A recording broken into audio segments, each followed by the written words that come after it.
So I have a handful of money saving tips for individuals who are just graduating boot camp or are new to the military. This isn't just for the Marine Corps, this is for all branches: Marines, Army, Navy, Air Force, Space Force, Coast Guard, etc. Because guess what? We're all the same ranks for the most part. We all fall on the same pay scale and we're all getting paid around the same amount of money. And for a lot of us, we came from nothing. We weren't necessarily poor, but we didn't grow up with a lot of money and a lot of opportunities.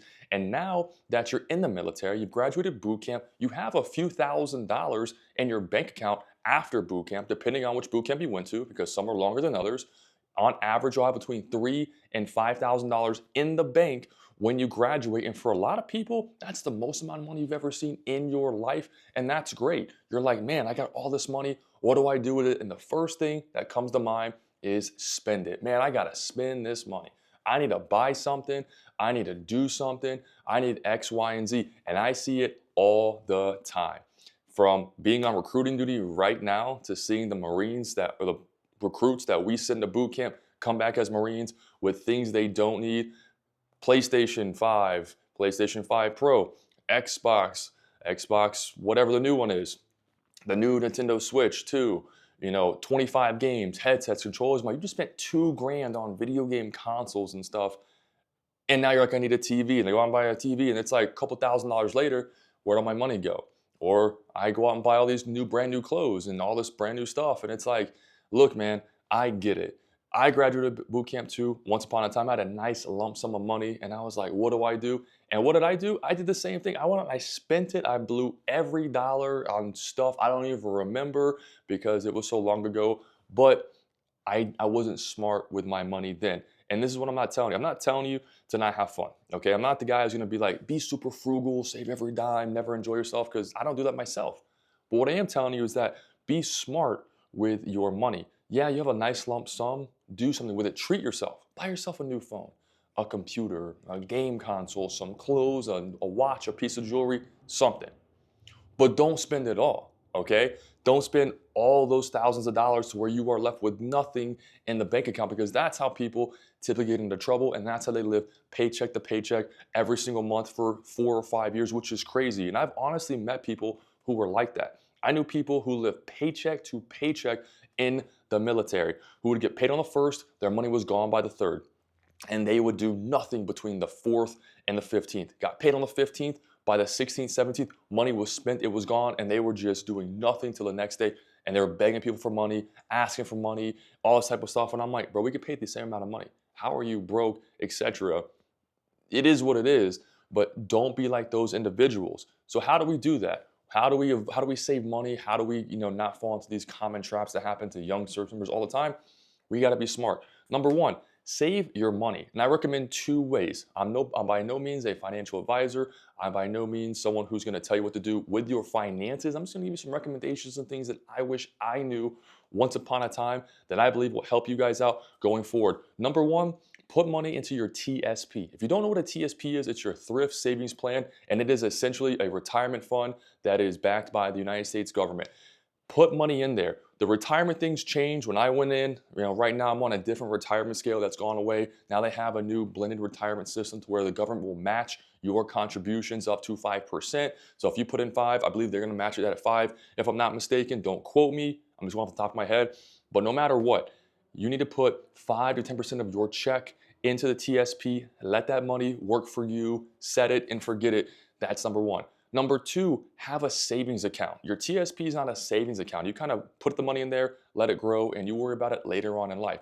A savings account is if something happens immediately. Hey, my car breaks down, or something happens. I need some extra money stashed away to use in the event. Set up a savings. You could do 10%, 5%, couple $100. It's up to you, but have something in a separate account, not your main checking account, a separate account that just sits there. And if you need it, you need it. If you don't, it keeps growing. Forget about it. And hopefully you don't need it. And if you do, it's there for you. How to do this? Set up an allotment. What's an allotment? It's setting your money aside before it hits your bank account. So for instance, if you're getting paid $1,000, instead of $1,000 coming into your checking account and then you moving $100 to a separate account, what happens is your money goes and it's pending in your account. $100 is automatically put into your savings account, and only $900 is sent to your actual checking account that you see. You still got paid the same, but the money is pre-split before you see it. So then whatever's in your actual account is what you have to spend and do whatever else with because it's already accounted for. I recommend doing that because what you see is what you have and the other money's already put to the side. Try that if you like. You can access it on MyPay. If you have comments, questions, whatever, comment down below. I'll make a separate video on that going forward. But that's what I recommend saving. Now, you've already saved some money. Put some to your TSP, great. You put some in the savings, great. Now, whatever you have left, that's on you. You can spend it, you can not spend it, whatnot. What I recommend next is if you have the means to and you have a driver's license, buy yourself a car. Now, I didn't say go out and buy a brand new Tesla. I didn't say go out and buy a brand new BMW or a nice sports German, sports luxury car because for whatever reason, a lot of junior military members, that's what they want to do. They want some really sweet, nice, fancy car that they can afford or they can afford, and then they buy it. And what happens? Things break down. And German cars are expensive to fix. Ask me how I know. I have had a few, I have some now. They're expensive to fix. But take it from someone who's been there and done that. Buy yourself a regular car. I'm not saying buy some beater, some rust bucket or something crazy, but buy yourself something that's appropriate for your finances and for your rank. I'm not saying, if you're a young Marine, you can't have nice things. But what I'm saying is if you go out and buy a nice BMW and it breaks down and BMW is like, yo, this is $4,000. You don't have a savings. You're like, what do I do? What ends up happening? Those cars, they sit in the barracks parking lot and they rot away. Or you sell it off to someone else for less than you paid for it so they can fix it, and now you're left with nothing and you've wasted a ton of money. See it all the time in the Marine Corps, and I know it happens in other branches because we're not too different, believe it or not. So buy a car you can afford. Find a monthly payment you're comfortable with. Find insurance that you can afford as well because people forget about insurance, gas, etc. Manage that. Your phone bill. Ask your phone company, AT&T, Verizon, T-Mobile, whatever, about military discounts because they all do it. You save like 25% on your bill for the same plan you have right now, so you might as well get it and you might as well save some money at the same time. Next, when you're in the barracks, right, whether that's your MOS school, that's the fleet or whatnot, Wi-Fi, split the Wi-Fi with your friends, right? If you have a roommate, which almost 99.9% of all of you are going to have a roommate in the fleet, unless you're in like some special unit or whatnot, you're going to have a roommate. Guess what? You're going to need Wi-Fi. Why don't you guys split it 50-50? Split the difference, and guess what? You're saving a little bit of money every single month. And then let's talk about eating. Military, you have access to what's called the chow hall, or it's a dining facility. Think of it as like a giant lunchroom dining facility you could go in and you could eat at any time of the day. We have breakfast, lunch, dinner, and then depending on where you're at, midnight food, which you can go around midnight, it's open for those who work the late shift, etc. That food is free. You pay for it out of your check, but every time you go during the day, throughout the month, it's free. They're not charging you again. They kind of charge you up front, which is like $300 a month, etc. Most people, they don't use that at all. They go out there and buy Chipotle, they go out and buy Panda Express, Taco Bell, Jack in the Box, whatever.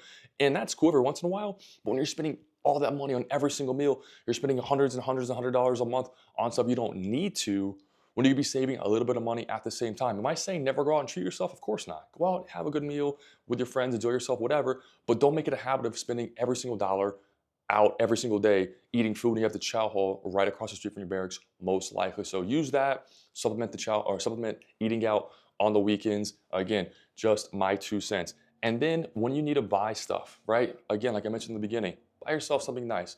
Buy yourself some boots, some clothes. You need a phone, buy a phone, whatever. But you don't always need the best of everything. A lot of new kids that get new money, they want to buy the best of everything for whatever reason. You don't need it. If your phone is good right now, keep it. If it breaks, buy another one later on. If your stuff is good right now, keep it. You don't need to buy and have this like consumerism mentality and just buy, because guess what? Half the stuff people in the military buy, especially young Marines, they end up throwing it away. They end up giving it away, or it ends up breaking and they end up stop caring about it altogether, and the money is just wasted and it's gone. So again, buy what you need, sell what you don't, and try saving your money. I'm not the frugal guy who's gonna tell you to never spend a dime, save every dime and whatnot.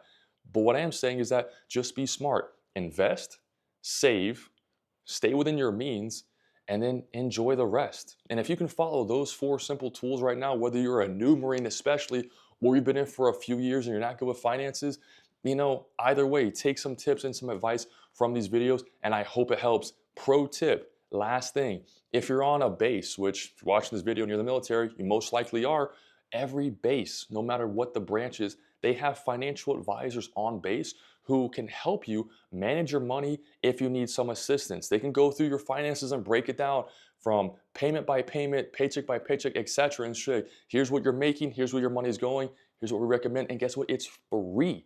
It costs you $0 to do that. Whereas in the civilian world, you go talk to a financial advisor, I have to go pay somebody to talk to them about what to do with my money. So I pay you up front, and then you sit down with me like this, and we talk about my finances, what I should do with the money, and then they give me recommendations. Then I pay them again, or I continuously pay them money. I have to give you money to get advice.